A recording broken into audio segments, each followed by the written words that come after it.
दोस्तों, आज आपके लिए एक और नई कहानी लेकर आए हैं।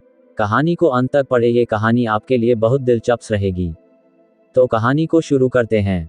जंगल का राजा शेर बहुत सख्त स्वभाव का था। उसने जंगल के निवासी सभी जानवरों के लिए कुछ सख्त नियम बनाए थे और शेर जंगल के नियम और कानून तोड़ने वाले जानवरों को कड़ी सजा देता था, लेकिन अपने आसपास और संकट में फंसे दूसरे जानवरों की हमेशा मदद करता था। शेर की कठोरता और सख्त व्यवहार की वजह से दूसरे जानवर उससे बहुत डरते थे। एक दिन शेर ने सुना कि एक हिरन का छोटा सा बच्चा अपने परिवार से बिछड़ गया है। शेर तुरंत उस बच्चे को ढूंढने निकल पड़ा। शेर ने अपने साथियों के साथ पूरा जंगल खोजा, पर हिरन का कहीं पता न चला। अंत में वह बस्ती की तरफ जाने को विचार किया।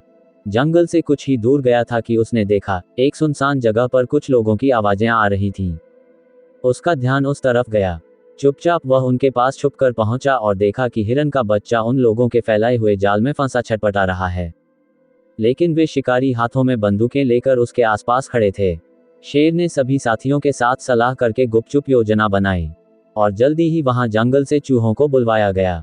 तब अपने साथियों के साथ अचानक शेर ने दहाड़ते हुए हमला बोल दिया।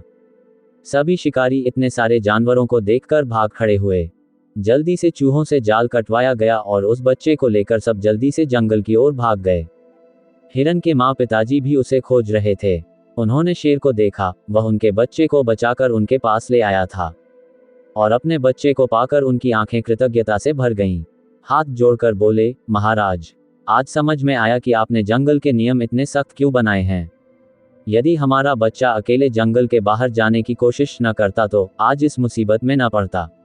इसे बचाकर आपने ये भी साबित कर दिया कि आप सचमुच के प्रजापालक हैं और हमारे रक्षक और मुखिया हैं। इस बात पर सभी जानवरों ने हाँ में हाँ मिलाए और सभी एक साथ कहने लगे, महाराज की जय हो, जंगल के राजा अमर रहें, हमारा जंगल सुरक्षित रहे। दोस्तों, कहानी में बस इतना ही। इजाजत दीजिए। जल्द ही आपके लिए एक नई कहानी लेकर आऊंगा।